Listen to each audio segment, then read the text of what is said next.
So, bakit nga ba puro Ford yung unit natin? So, ikukwento ko sa inyo kung bakit.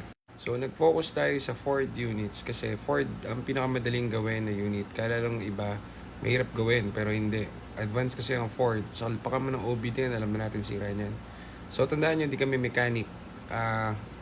Marami tayong katayap na mechanic. Pero di talaga kami mechanic. Pero meron kaming in-house na mga malulupit na mechanic. Pero kaya namin mag-diagnose at kabisado na rin natin lahat ng Ford models kahit mga Ranger at Everest. Basta Ford.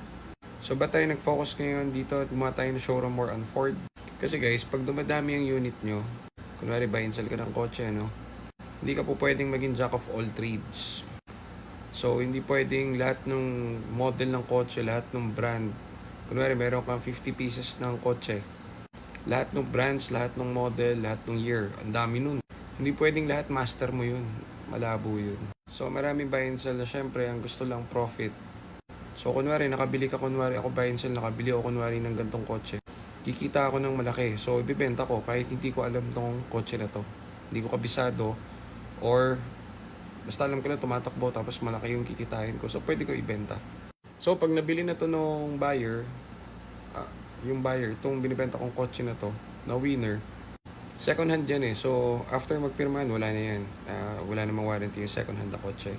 So, after paglabas mo nung garahe, biglang tumirik yung kotse mo, goodbye. Wala na yung balikan yun kasi it's used car. Ganun talaga yon.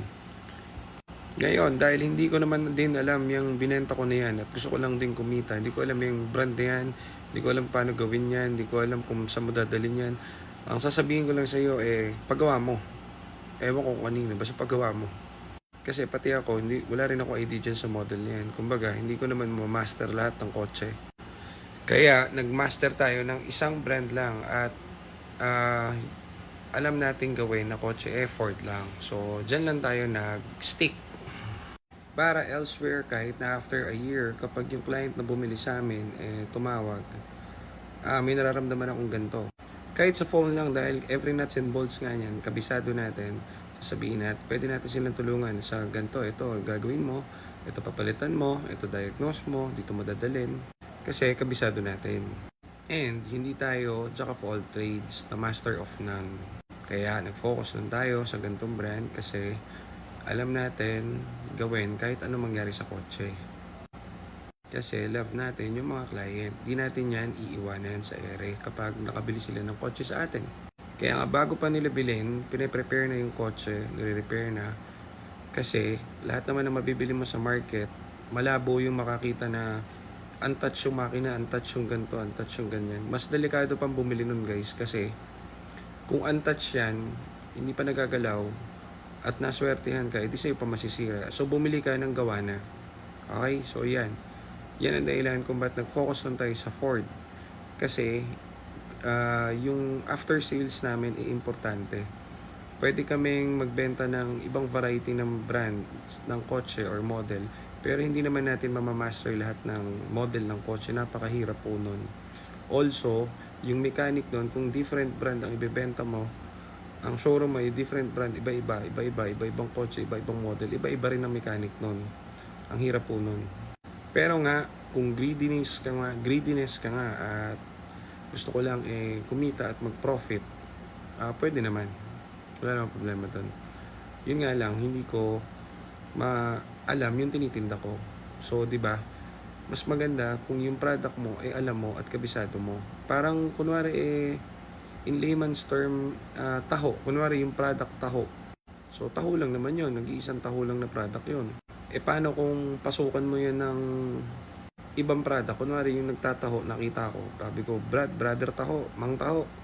Gusto bang kumita extra income? So, ganito. Hindi lang taho pwede mo ibenta. Ito, bibigyan kita ng 49 pa na product. Maliban sa taho.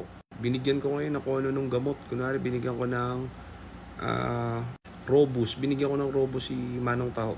So, ngayon, ang tinitinda niya na taho, saka Robus. Wala naman siyang alam dun sa Robus. Pero pag nabenta niya yun, may kita siya. Nabenta niya ngayon yung Robus, kumita siya. Hindi naman niya alam kung ano ang side effect at para saan yung Robus. Nagreklamo ngayon yung bumili. Sabing ganun, "Hoy, Manong Tao, ano mo nangyari sa akin? Nag-init katawan ko. Sabi mo sa akin, ano yung gamot sa ano yun, sa LBN.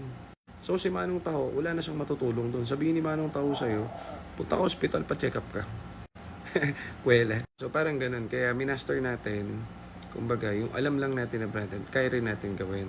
Kasi kawawa naman yung nakakabili. If ever na hindi mo alam yung binibenta mo, hindi mo kabisado yung binibenta mo, paano mo sasabihin na okay yung binibenta mo kung hindi mo naman siya kabisado at hindi mo rin siya alam gawin, di ba? So ngayon, pag kayo bumili ng Ford sa akin, every bit na anong mangyari dyan, kabisado natin. So yun, yan ang kwento ng Ford, kung ba tayo puro Ford.